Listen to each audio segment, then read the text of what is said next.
This is the scary guy, and I am chatting with Staxx. Staxx, baby.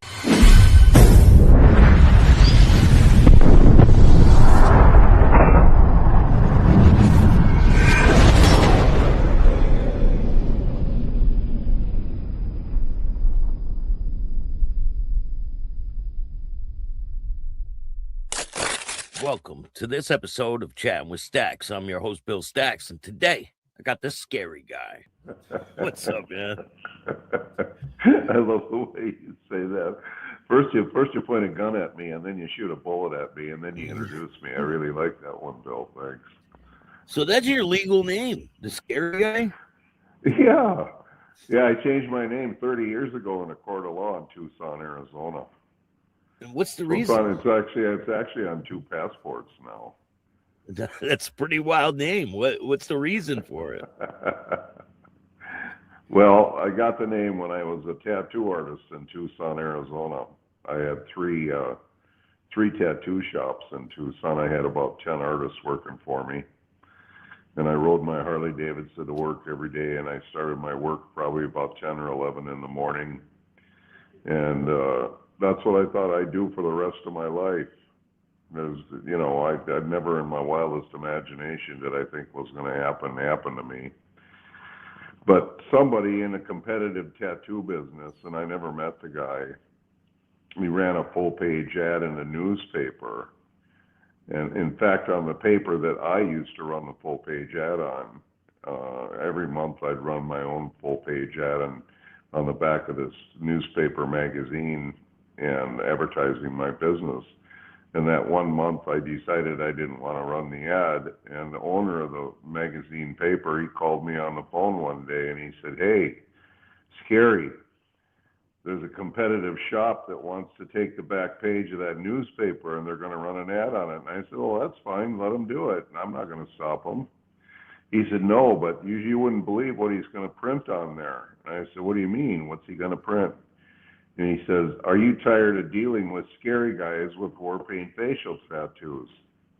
That's what he's going to print on the back of the newspaper. And Mark, the guy that owned the paper, he called me up and he says, "Before I run the ad, I wanted to get your permission." And I said, "Wait a minute." I said, "It isn't my paper, number one. And number two, you should run it because it's your paper and you got to make some money. And you know what? I can't stop the guy from talking. That's freedom of speech." So anyway, he ran the ad, but then when he ran the ad and the newspaper came out, we all saw the ad, and it was about me because I was the only tattoo shop owner that had tattoo face at the time. There was a bunch of, maybe 2 or 3 other people that had some tattoos on their face in Tucson in those days. This was back in 94, 95 time frame. And but I knew it was about me because he was running the ad like that. "Are you tired of dealing with scary guys with war paint facial tattoos?"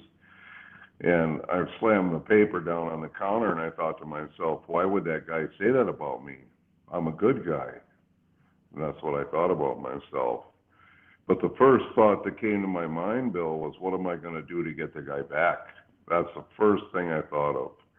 Revenge. And I thought, well, I'll just jump in my hot rod Lincoln. I'll find out where that guy lives, and I'll go over to his house and I'll run over his dog. I thought a flat dog ought to get a man's best friend, Yeah. And then I thought, no, that's not good enough punishment. I'll jump in my hot rod Lincoln, take my baseball bat, and go over to his house and whack off his kneecaps. And then I thought, nah, that's not me. I'm not a violent guy. I'm a good guy. He's the bad guy. Look what he said about me. But then I stepped up on my pedestal and I started bragging and gloating about how great I was as a human being. And when I was on my pedestal bragging about how great I was as a human, my life started to flash in front of me. And that's when I realized at that exact moment in time, I was a name caller, a hater. I could stereotype and categorize people at will. And I thought, how did I get away with that for this long? And I masked my whole life in sarcasm and humor. I made everything that I ever said in my whole life, if it was negative, I made it look positive by laughing at it all the time. So I realized at that exact moment in time, I was just like the guy, I just didn't use newspapers yet. And I was kind of like irritated by the idea that this is how I was as a human being. And that woke me up at that exact moment in time. And I said, well, I'm not going to do this. I got to figure out how I'm going to change my life. And I told all my friends I'm packing my bags. And they said, where are you going? I said, I'm going to travel the world to help people see each other differently from the inside out. And they said, how are you going to do that? And I said, I haven't got a clue, but I can tell you one thing, though. And they said, what's that? I think I just wasted 43 years of my life running my mouth, calling myself a good guy. And that's how I got the name. So I legally changed it because at that exact moment in my life, I realized that's who I really was. And I lived 43 years running my mouth, calling myself okay. And so then I started speaking and I changed my name. And that was really weird. When I changed my name, I went and filed at the courthouse, and they have to go before a judge, believe it or not. Yeah. And there were 300 people in the courtroom because you have to file for the name change. And there were 300 people. The courtroom was full, and the media was outside the door. And the judge wouldn't let the media in the courtroom. And so she calls me up to the bench and she says, I see you want to change your name to the scary guy. And I said, yeah. She said, well, it's really an unusual name. And I said, well, there's a reason for it, you know.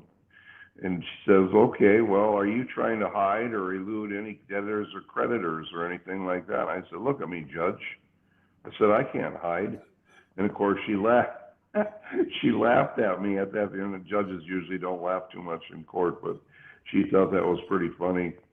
Anyway, she grabbed her gavel and she slammed it down on the counter and said, I'm the most unusual name change. I'm going to grant it for you. And so she did. Well, when I walked out the courtroom, I'm not lying, every newspaper, every television station, everybody in the world was there to ask me questions about who this strange dude was that had tattoos all over his body and his face. Why would he want to change his name to the scary guy? Well, that was the start of my journey. So at that exact moment in time, I had to figure out, what am I going to do to make my life different instead of running my mouth full time?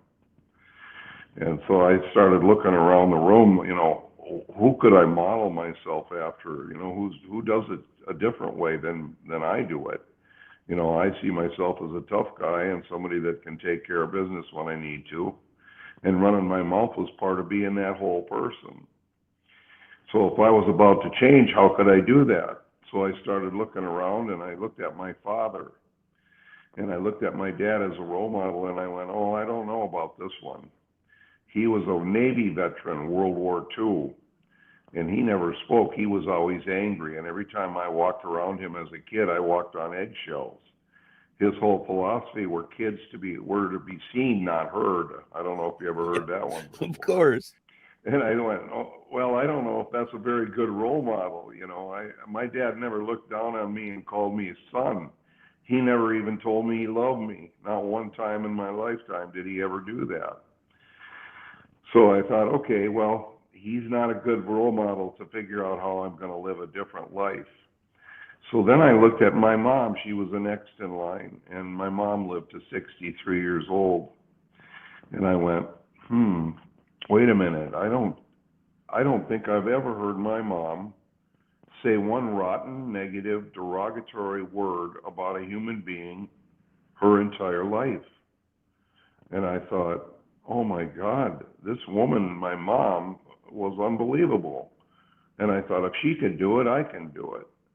And so I created a challenge for myself. I put myself on a 7-day, 7-night challenge. And I said, I'm going to make it 7 days and 7 nights because I know on the 8th day, if I don't like how I feel, I'm going to go back to my old ways.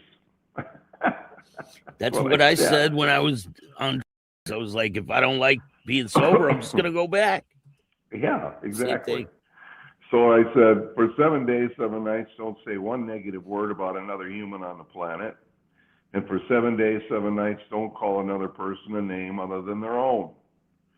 And I said, okay, I'm going to put myself on that challenge. I created it for me to change how I saw everybody else around me. Well, I started on the challenge, and I have to be really honest with you, straightforward. That was the most quiet week of my entire life. There isn't anything that came out of my mouth, because every time I thought about saying something, it was about putting somebody down or making fun of them or something derogatory or something sarcastic. And I thought, and then my friends went, what's wrong with you? You're not even talking anymore. You're just quiet. I said, I'll put myself on a challenge, and if I'm afraid if I open my mouth, I'm going to break my challenge. So I was feeling these unbelievable withdrawal. I was just feeling really withdrawn from everybody. But what I learned is I figured it out. I figured out for myself what was really going on. I was being used by everybody's negative words and its energy, and I was reacting to everything full time. And I didn't even realize it till I put myself on a challenge. Everybody thinks the challenge is about being a good person, and that could be a benefit. No, I want to know, what are you doing with what you're hearing? Are you simply taking it on right here, reformatting it, and then regurgitating it out of your mouth, and then calling yours okay? You call it good, even though it was a negative response or reaction to somebody else's negative. And so that's how I was living my life for 43 years. And when I got to the seventh day, I looked at my life in the eighth day, and I went, well, I can tell you right now, I was really quiet, but I got to figure out how to interact with people differently. And the other thing was, I felt better, physically felt better. Unbelievable when you're not putting that negative out. You don't realize how much negative I was receiving and how much negative I was putting out. I had no idea until this happened. So if you did it, you'd have to start all over, right? Yeah, well, if I tell people this today, I got teachers on the challenge in the world that if they break the challenge, like let's say they make a mistake on the third or fourth day, and you're going to hear that mistake, there's no doubt about it. If you make a mistake, you got to start over on day one. So I've got teachers that have been on the challenge for 10 years because they can't get 7 days in a row. Wow. I've been on the challenge for 30 years, and I got to tell you, if you go on a challenge and your listeners go on a challenge, the mistakes are okay. You make a mistake, you start over on day one. Don't find fault with yourself, and don't get down on yourself. It's really hard. Everybody thinks it's simple, but it's very, very difficult. You're sitting in an art studio right now. Yeah, I'm in my art gallery, and my wife and I, we bought this building in the middle of Wigan Town Center, which is in the United Kingdom. And we bought it because her mom was 80 years old. We had a house or a cottage in Wales. And I said to her one day, my wife is British here, and I said to her, your mom's getting up there in age and she's having a hard time moving around. We better think about doing something for her. And so she sold her cottage, and we went and found this building in the town center because this is where she grew up in this area. And Barbara was her mother, and she had a house near here, and she sold her house, and we built the building, and we built the house for her on the first floor. It's 4 stories high. And we live and sleep on the top floor, and then the first floor was Barbara's apartments. And she passed away last year, and she had Parkinson's, but we took care of her the last 4 years of her life. So that's why we're in Wigan. Otherwise, who knows? I might be somewhere else because I'm not really I wasn't really tied down too much. I could travel, and I did a lot of traveling, and I still do a lot of traveling. I get booked by people all over the world to talk about how to go from a reactionary thinking, which is how I was raised. And most people are raised that way, to react to whatever they see and hear, because most of it they believe belongs to them. I can tell you for a fact, I've talked to millions of people in the last 30 years, and I take a survey of kids from age 0 or 1, all the way to 25. And typically, if I ask them a question, if I call you a rotten word, who's that rotten word about? I ask them that question. And 99.9% of them will say, well, it's about me. You told me. You gave it to me. So they believe everything they see and hear is about them. And that's pretty much a guarantee. Now, when they get to about 26, 27, 28 years old, they've been told by older people, no, they're the ones with the big mouth and they got a problem. So they all of a sudden start shifting their dialogue, but that doesn't mean they don't take on the words or the energy. Then they get full of this negative, and then they walk around with all this stress in their body full time. So they don't know what to do with it. So I'd show people how to go from a reactionary learned behavior to a responsive one and break that cycle of abuse that they learned their whole life. You know what I mean? And of course it plays out in different ways. So I get hired by schools, I get hired by government agencies. One of the most interesting trainings I ever did was 35 psychiatrists in Germany. And I trained them how to deal with teenagers that self-harm. It's bizarre to me too, but that's what I went from tattooing in Tucson, Arizona to Germany teaching psychiatrists on how to deal with teenagers. That's just, it's like, to me, that's just incredibly weird. And, but that's been my life. I worked with the United States Air Force and all of Europe under General Fogelsong when he was in charge of the Air Force in Europe. I worked with the troops there, and I had a meeting with General Fogelsong in Germany. One of the most interesting times that I ever had was at Boulder, Colorado. I was invited to work with 4,000 Air Force cadets and train them. So, So were you in the military at one point? No. Never. No, I was never in the military, but the military hires me, and that's what's funny about it.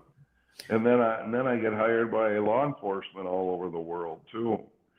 I've done training here at Dorset Police in England. I trained the Dorset Police. They went through my training. That was quite enlightening. How do you go from the U.S. to England? Like, how does your journey bring you there? Well, that's a good story. That's a good question, because I was just doing my thing in the United States. I sold my businesses, changed my life, and the media kind of was my marketing arm, because they kept doing stories about who I am, and in my change, I started getting recognized for working with kids in schools in the local area in Tucson. So I got a reputation giving kids a story about, you don't have to be negative, you can change how you are, and it's possible to do that. And I would show them how to do that. So I started getting, and they started writing newspaper stories about me and doing interviews on TV. And then I'm not talking about just a couple. I'm talking about, 1,500 stories. Do you think it was your tattoos and the name? Yeah, well, that's the thing. See, I was kind of like a borderline freak show, but not really a freak show, Yeah. Because they were going, hey, who is this guy talking like this? But that talk doesn't fit. Yeah. That talk doesn't fit his face, He should be doing he's doing something weird rather than making sense and making common sense about people and their behavior, And so I got a lot of phone calls, and then that spread across the world. It wasn't just the U.S.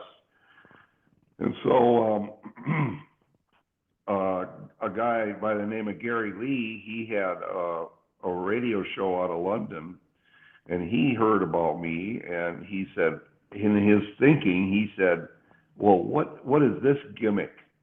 What is this scam all about? I'm going to find out what's really behind this scamster. I'm going to call him up, email him, and see if he wants to be on my show. So anyway, he's in London, and he gets a hold of me, and he schedules a time for me to be on his show, and he starts talking to me, and we have this conversation about emotional intelligence, and he goes, well, this is really something. Hey, can I have you on in 2 weeks after I do the challenge? I said, sure. So he books me again, and 2 weeks later, we have another conversation. He's blown away. He says, how come you never come to England? And I looked at him and I said, I don't go anywhere I'm not invited.